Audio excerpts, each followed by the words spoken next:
Bonjour, mon nom est Louise Côté, je suis infirmière clinicienne et conseillère en soins infirmiers en périnatalité.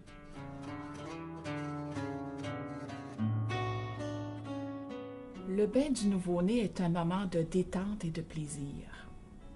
Pendant les premières semaines de vie de votre bébé, il n'est pas nécessaire de le laver à tous les jours. Vous pouvez le laver 2 à 3 fois par semaine. Le bain peut être donné n'importe quand dans la journée. Lorsque votre bébé est éveillé, c'est à vous de choisir le moment le plus opportun. Il est recommandé de nettoyer à tous les jours son visage, son cou, ses fesses et ses organes génitaux. Avant de débuter le bain, assurez-vous d'avoir tout le nécessaire à portée de la main car il ne faut en aucun moment laisser votre bébé seul sur la table ou sur le comptoir. Vous avez besoin des barbouillettes et serviettes,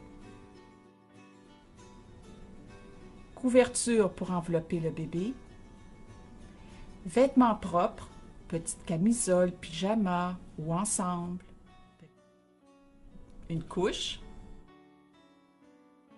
savon doux, blanc, non parfumé avec un pH neutre, une lotion ou une crème hydratante non parfumée, de la vaseline ou une crème à base d'oxyde de zinc, un shampoing doux pour bébé, une petite brosse ou un peigne fin, puis coton-tige. Mettre 8 à 12 cm d'eau, donc 3 à 4 pouces d'eau, assez pour pouvoir le recouvrir jusqu'aux épaules. L'eau doit être à la température du corps, sans bulles ou autres produits car votre bébé a la peau sensible. Étendez une serviette dans le fond de la baignoire pour éviter que le bébé glisse. Déshabillez-le. Enlevez-lui sa couche. Et voilà, il est prêt à être dans l'eau. Déposez-le dans la baignoire tout en soutenant sa tête.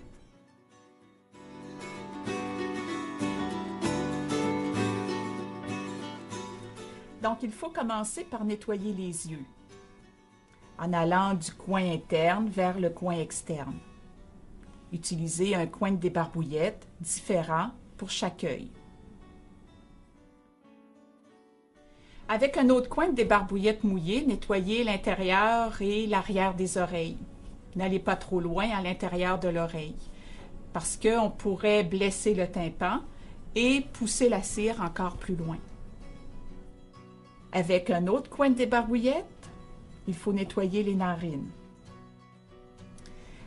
Maintenant, la tête. La tête du bébé peut être lavée 1 à 2 fois par semaine. Pas besoin de le laver à tous les jours. On pourrait prendre, par exemple, un savon doux, non parfumé ou un shampoing pour bébé. C'est suffisant. L'important, c'est de bien rincer à l'eau claire. Vous pouvez maintenant laver le reste du corps de votre bébé avec une débarbouillette savonneuse ou avec vos mains. Il est important de laver les aisselles et les plis du cou, des cuisses, des fesses. Pourquoi? Parce que c'est là que la petite poussière, les petites sécrétions vont se ramasser. Il peut y avoir une petite crème blanche au niveau des plis. Il n'est pas nécessaire de l'éliminer complètement. Maintenant, passons aux organes génitaux. Chez le garçon, lavez le pénis et le scrotum. Il n'est pas nécessaire de toucher au prépuce. Il n'est pas décollé à la naissance. Rincez bien. Chez la petite fille, il s'agit de nettoyer légèrement, délicatement la vulve en écartant les grandes lèvres.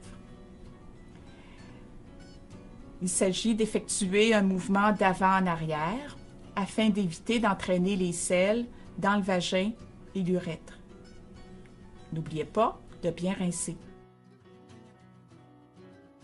Le bain est maintenant terminé. Enveloppez votre bébé dans une serviette sèche pour le garder bien au chaud.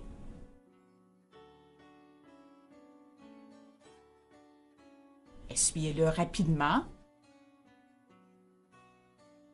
sans oublier les plis. Vous pouvez maintenant habiller votre bébé.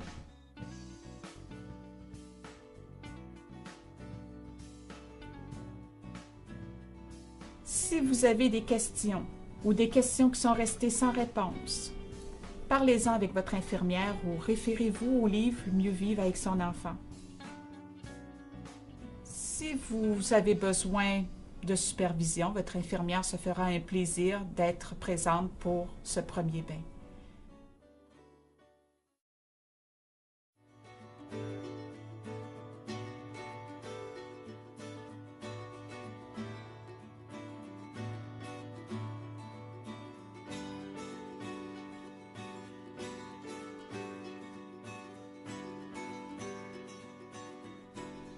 L'accouchement amène des changements physiques et psychologiques chez nos mamans.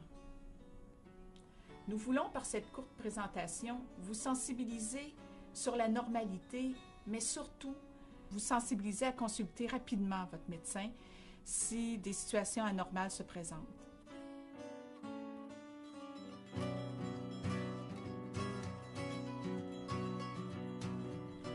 Lors de votre départ, votre bébé doit être dans un siège d'auto pour quitter l'hôpital. Ce siège doit avoir le sceau de conformité du fabricant. Assurez-vous d'avoir lu les instructions et de bien connaître son fonctionnement avant votre départ. Si vous avez des questions qui sont restées sans réponse, parlez-en avec votre infirmière ou consultez le livre Mieux vivre avec son enfant.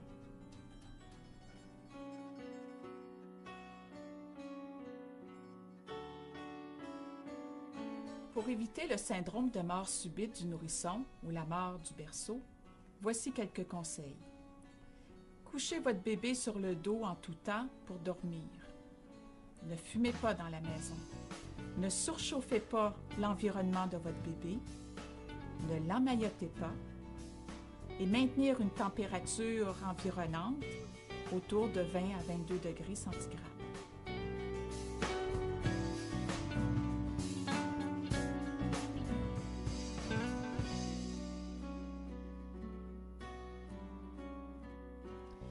Que vous nourrissiez votre bébé au biberon ou au sein, vous aurez possiblement une montée de lait, 3 à 5 jours après l'accouchement. Vos seins seront gonflés, durs et douloureux, et ceci pourrait persister autour de 24 à 48 heures. Voici quelques petits conseils. Si vous n'allaitez pas, portez un soutien-gorge avec un bon support jour et nuit. Vous pouvez également appliquer de la glace ou des compresses froides autour de vos seins. Pour les mamans qui allaitent, portez un soutien-gorge avec un bon support jour et nuit également. Assurez-vous que votre bébé tète efficacement 8 à 12 fois par 24 heures. Si vous éprouvez d'autres problèmes causés par l'engorgement, vous pouvez consulter le Mieux vivre avec son enfant, la Ligue La Leche ou Nourrilait.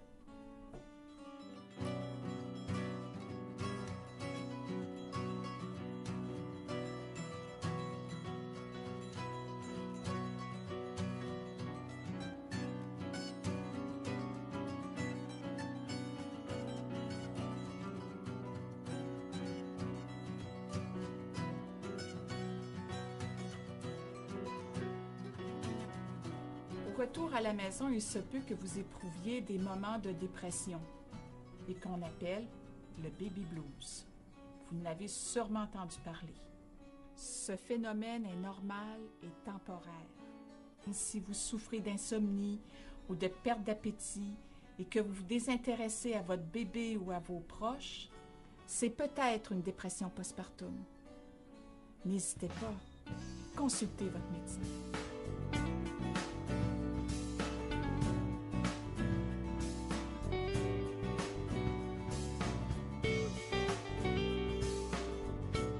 Vous avez accouché par césarienne? Le pansement qui recouvre la plaie sera enlevé à la 2e journée. Vous pouvez prendre un bain, une douche, aucun problème. Il est important de bien assécher la plaie. Il se peut qu'il y ait des agrafes au site de l'incision. Elles seront enlevées lors de votre départ. Si vous notez de la chaleur, de la rougeur, de l'enflure ou un écoulement jaunâtre, consultez votre médecin.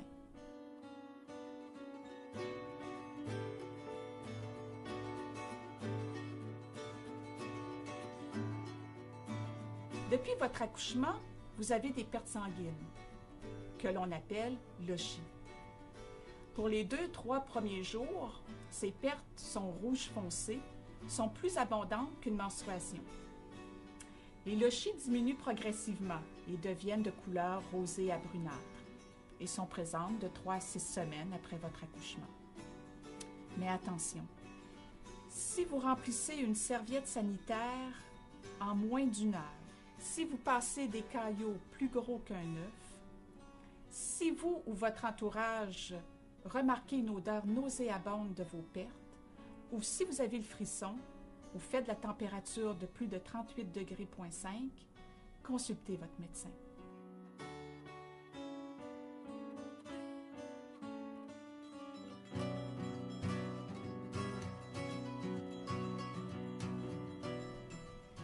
La plupart de vous avez eu des points de suture faits à votre périnée. Vous pouvez ressentir de la douleur ou de l'enflure à cet endroit. Voici ce que je vous conseille pour diminuer cet inconfort. Prendre un bain de siège 3 à 4 fois par jour. Appliquer de la crème antidouleur, crème qu'on vous a donnée lors de votre arrivée à l'hôpital. Bien important de bien se laver après chaque visite à la salle de bain. N'oubliez pas, il faut bien rincer, bien assécher. Si la douleur augmente avec une présence de rougeur, d'induration ou d'enflure à votre périnée, consultez votre médecin.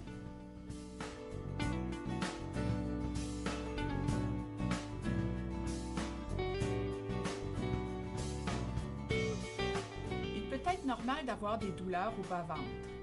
Ce sont des contractions de l'utérus qui se produisent par moments. On les appelle des tranchées. Ces douleurs peuvent durer de 2 à 3 jours après l'accouchement. Si vous avez de fortes crampes abdominales qui recommencent plusieurs jours après votre accouchement, consultez votre médecin.